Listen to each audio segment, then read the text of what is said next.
An agreement with Jim Ratcliffe. This is what Manchester United said. We are delighted to have agreed this deal with Sir Jim Ratcliffe and Ineos as part of the strategic review we announced in November 2022. We committed to look at a variety of alternatives to help enhance Manchester United with a focus on delivering success for our men's, women's and academy teams. Sir Jim and Ineos bring a wealth of commercial experience as well as significant financial commitment into the club, and through Ineos, Manchester United will have access to seasoned high-performance professionals, experience in creating and leading elite teams from both inside and outside the game. Manchester United has talented people right across the club, and our desire is to always improve at every level to help bring our great fans more success in the future. There's more. This is what Sir Jim Ratcliffe had to say. As a local boy, and we should have some music playing, and a lifelong supporter of the club, I'm very pleased that we've been able to agree a deal with the Manchester United board that delegates us management responsibility of the football operations of the club. Whilst the commercial success of the club has ensured that there has always been available funds to win trophies at the highest level, this potential has not been fully unlocked in recent times. We recognise that a lot of challenges and hard work lie ahead, which we will approach with rigour, professionalism and passion.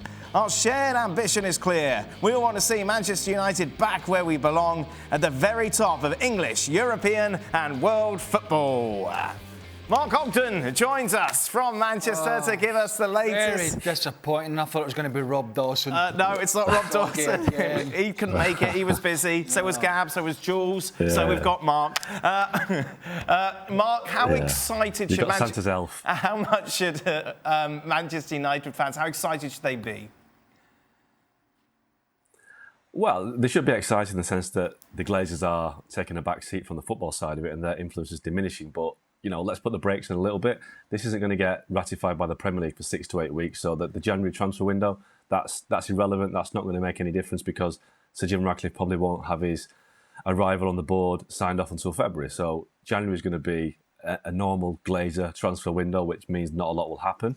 They might get a couple of players out, might get a couple on loan at the end of it, but nothing substantial. I think that the idea that Man United fans can have a bright future starts in the summer, really. I think that Sir Jim Ratcliffe and his team will come in February time, look at what the situation is. They've already done quite a bit of due diligence, but I don't think they can make any substantial changes, significant changes, until the end of the season. And by that point, we'll know whether Erik ten Hag has managed to get the team out of this terrible slump they're in.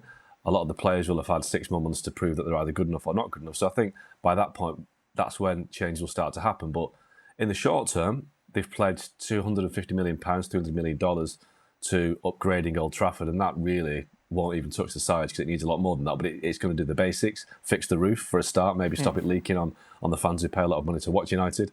And beyond that, they'll make a couple of appointments. Jean-Claude Blanc, the former Juventus CEO, who was kind of pivotal to Juventus coming out of their post-Calciopoli situation back in the early 2000s, he'll be on the board as well. So promising times, I think, but again, with United, nothing ever happens quickly, so it's going to take a while for this all to seep through to make a difference. So let's wait and see how long it takes. Why does it all have to be confirmed for them to do any sort of activity in January? Surely they could just have a conversation between them and the Glazers to get the people in they want before it's all signed and sealed, Mark? Well, the Premier League have to do their owners and directors test. And I think that's going to be a formality, but legally, nothing can be signed off properly until that's done. So we're not talking about a Middle East state with questionable human rights records here. So I think it'll be a lot more straightforward than maybe other potential takeovers. But there's still issues to address, whether there are potential problems with, Sir Jim Ratcliffe's ownership of Nice, his ownership of Lausanne. Are there any issues there that the Premier League have to be, satisfied about? I don't think there will be, but it still takes time, and it's going to be 6 to 8 weeks. And until that's done, I don't see any successful businessman like Sir Jim Ratcliffe putting money forward before it's all done and dusted. So it's just another delay. It's been November 2022 when it all started, and if it's going to be February 2024 when it ends, that's the end of the beginning, isn't it? It's not the beginning of the end. It's like, what next? But I do think if you're a Man United fan, there will be a reason to have a good Christmas now, even though it's very late on Christmas Eve to be announcing this. But they can say from now on, at least they've got people that seem to have the right idea, that want to win, that have got a bit of sporting expertise behind them, because the Glazers have no will to win and no sporting expertise. So surely that's a positive that's changed. There you are. Good. Which is why they asked, as it was being reported today by Rob Dawson, not Augie. Right. That Sir Jim Ratcliffe and his Ineos organisation did not stipulate initially that they wanted football control. But it was the Glazers that wanted them to have that, which is just, like Augie was saying, it's an admittance that they are utterly and have been utterly clueless in running this football club. Unfortunately, it's been ran so far into the ground, as Mark said, where do they start? Patching up the stadium or renovating it and the training ground? I mean, the playing staff, the problems with the Sanchos and others. I mean, there is so much. Where do you start as people coming in trying to, get the clean sweep out and clean it up? It's such a mess before we even get to the manager and the results. And of course, Aston Villa next, which is very short term in terms of their outlook. But it's a huge game for them, and one I wouldn't. Although this might be some good Christmas news for Man United fans, they've got to do one thing still: play football, and that's a problem. Nedum, your thoughts? Yeah, I think it's a very, very, very good statement. It sounds really, really exciting, and I'm sure that a more competent Man United would be fantastic for their fan base. But I've got to be completely open and honest. Like, the incompetence is far more entertaining from the standpoint of millions of others. But fair play to them if he gets it across the line. I hope that, he does make them more competitive, because it will help the brand that is the Premier League as such. But, unless he's providing better service to Højlund or he's finding Rashford a way to score some goals, some of those alternatives that they speak about, it'll be interesting to see what they're going to be. Because if they do believe they should be at the very top of English football and world football overall, there are a lot of teams that need to get past at this point who are in a far better position. So let's see what they do. They will obviously have a huge mountain to climb after a dreadful start to the season, no matter when the deal is officially done. Just a reminder how bad it's been. 13 defeats in their opening 26 games. That's the worst start since 1930. No goals in the last 4 matches. You have to go back to 1992 for the last time that happened. And they've only got 18 goals in the Premier League this campaign. Only Sheffield United have fewer. As you mentioned, it's Villa next. That is on Boxing Day, and it's tight when the bookies can't really separate them. 3-2 for Manchester United. Aston Villa then coming at 8-5. A draw at 5-2. Mark, yesterday was such a mess yet again in that defeat against West Ham. You looked at when he got rid of Marcus Rashford, maybe that would change things. That obviously had a very temporary change. Then it's all back to being rubbish. It's just problems everywhere once again, isn't there? It is, and I watched that game yesterday, and I just thought that it was basically a team of kids. And I think sometimes Man United, they try and get away with it with the fans by saying, look, we're bringing all these kids through, we're giving kids a chance. Louis van Gaal did the same sort of thing, brought loads of kids through, but they weren't good enough. The kids just simply weren't good enough.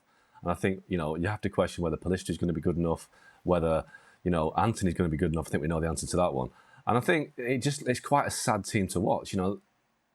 Ten Hag makes a lot of excuses, injuries and, lots of games, but they can't score a goal. And that's down to him. They can't score a goal in, 4 games now? And that is embarrassing. And I think, the statement we've seen tonight from Ineos and the Glazers, he doesn't mention Erik ten Hag, but I think we all know that the big question is, I have many questions about this takeover. The big question is what happens to Ten Hag, because I think, as things are going on, I can't see him surviving this change of regime, because the Ineos group want to win. They want to make a quick start. So Jim Ratcliffe, 71, he's not going to be wanting to hang around for a 20-year project. So if Ten Hag can't turn this around, it is on him.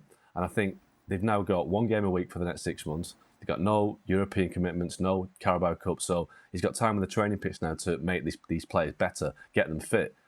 And he hasn't been able to do that. So there's a massive question mark over Ten Hag. And with every defeat, with every terrible performance, his future looks even bleaker. And I think I'd be really surprised if he's there at the start of next season, shall we say. If you looked at his press conferences alone, it's enough to make you think that anybody with any nous would remove him, because since day one of this season, he has talked the biggest load of garbage after a game. And I think he'd have got much more respect if he'd come out to the press and fronted up. Right. And fronted up. But he hasn't. He's come out with all this gobbledygook about how they control games and about refs' decisions and about this and about that. It's always been about something apart from his team, generally. And I think that's made him look even weaker. And I think it's made him look weaker in the dressing room, because players, even the unscrupulous ones that are there who Most of them, as we know, are quite a few of them are bad apples.